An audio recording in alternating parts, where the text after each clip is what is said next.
Why is Pokemon the first movie also called Mewtwo Strikes Back? This is Mewtwo's first appearance, yet it makes it sound like it's at least his second appearance. I wish there could be a Mew 3 for a cool icon idea I had for him. Now, I've always had interesting stories to talk about in terms of Pokemon. Did you know that I've always hated the fact that every Pokemon game has only one file? If you're wondering why this is a complaint, it's because my older brother and I always shared the games that we played growing up. And we usually put our progress into separate files and never the same file in the game. But because Pokemon didn't have multiple files, and my brother wouldn't allow me to play on his files, I never got into the games. And my mom just couldn't buy another copy because we were poor back then and only could afford one game at a time, and it would be redundant to buy a copy of the same game. Wait a minute, we still can't afford copies of a game. Shit. Well, as they say, the more that things change, the more that they stay the same. But when I got into high school, my brother lost interest in the games, but I got into them more. And my high school friends helped me get into the games. I did start with Black and White, but I didn't really get into that game that much. But I did with Pokemon X and Y. My friends and I would play these games for hours battling each other. I had X in case you were wondering, and my main was Halucha. And then I got into Omega Ruby, and then I was into Pokemon even more. It really was the first time I ever got into Pokemon. I played these games for a total of over 140 hours. I know that's not a lot when it comes to true Pokemon fans, but I have a life. And either way, I at least had fun with the games. I haven't really played the games for about 5 years now, jeez. That's mostly because I'm not friends anymore with the people that I played them with, and I really haven't tried to go find other people since. But I do know that some of my current friends are into Pokemon, and maybe someday when I'm interested, we'll battle each other online. That'd be fun battling Chikorita Jesus with his Chikoritas. I at the very least know how the games work, and I have beaten 2 of the games to the very end, being Pokemon X and Pokemon Omega Ruby. I bring up the games because I actually did not watch the anime growing up, and to this day still haven't really seen the anime, and I've only seen scatter episodes. So I didn't have much knowledge going into this movie beyond the characters and their names. Either way, whether or not you would have much knowledge on Pokemon, the first movie is not good. Hell, I'm surprised that people had defended this one. The anime is better than this, and I'm pretty sure the other movies later in the franchise are also better. Let's start with the fact that this movie was made by 4Kids. And yes, I am right about that this time, not like my 2000s list. While 4Kids was mainly television-based, they also did some movies. The most notable one was the Digimon movie. Oh god, this movie. Where do I begin? Haha, this kid is an idiot. He'll never get to 65,000 subscribers with an attitude and lack of knowledge like that. Hold on. Isn't that kid with the stupid dialogue there you? It was a joke, Kai. Kai, you're an idiot. I was just having fun. Actually, what Kai just brought up is a good point of problem that I have for this movie. The dialogue in this movie is stupid. And the worst of this is definitely from Brock. This lunch is gonna be just perfect for you, Ash. It's my lazy boy no-chew stew. I should have known there was something fishy about them besides the way they smell. Nurse Joy and Officer Jenny are really great.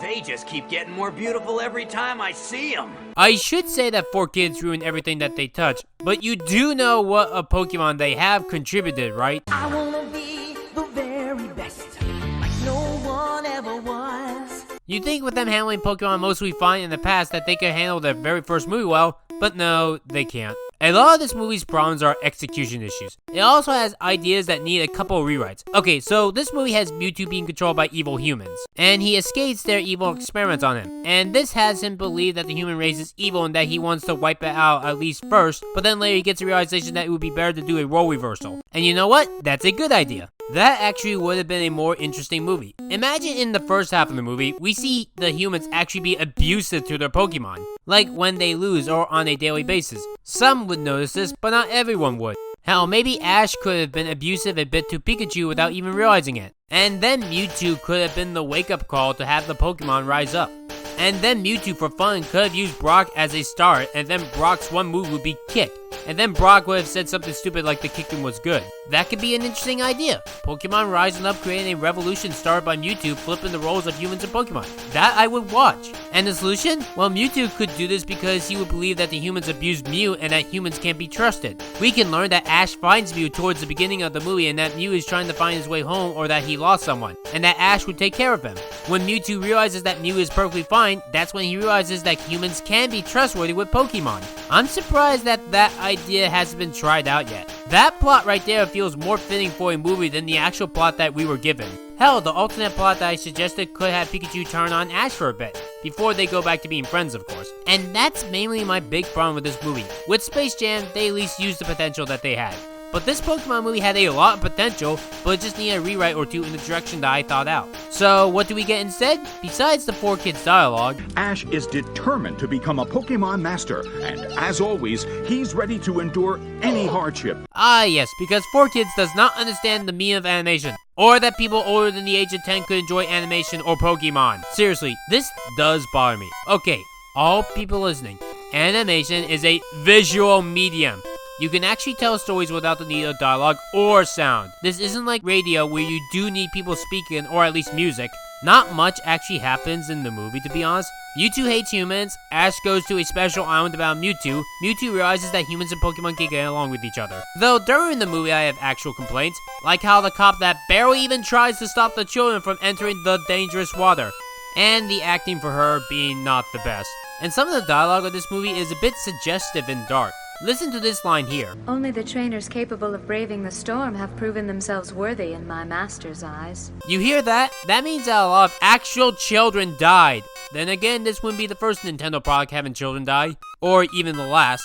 So maybe that's normal for them. It's just still a dark thing to think about. And the Nurse Joy twist I found to be very obvious, and I guessed it right away on my first viewing of this. But then there's that infamous scene with Ash dying. Alright, I want you to listen very closely to the dialogue here. The water of their tears somehow restored the lives lost in the storm.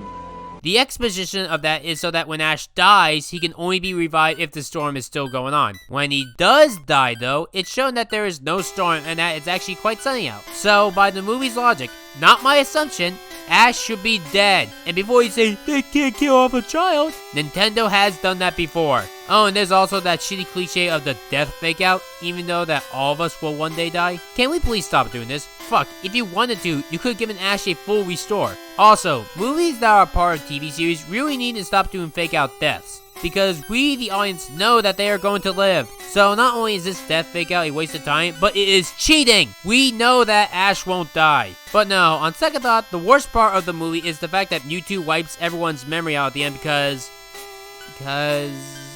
Okay, can somebody please help me out on this? Why does Mewtwo wipe out everyone's memories? It makes no sense in context. It makes the characters learn a lesson, forget the lesson entirely. The humans and Pokemon will learn to get along and Mewtwo like that. It also makes the lesson of fighting is bad a waste. Oh god, I almost forgot the shitty mole. Hey, remember when OKKO, that show that constantly had characters fight and use guns, then had an episode saying that guns are bad? Well, the Pokemon first movie did something similar. The literal point of the Pokemon franchise is to battle. That's the point of the video games. That is also the point of the anime. Hell, even Pokemon Go exists for that alone. But no, the movie's message is, fighting is bad. Now I can see how horrible fighting really is. Okay kids, get rid of your Pokemon games on your Game Boy Advance. Stop buying the products from Nintendo. Fighting is bad! Look, I get it.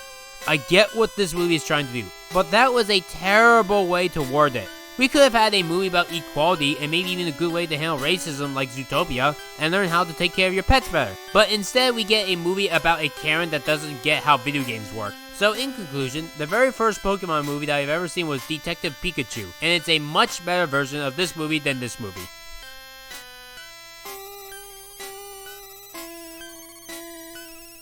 Pika?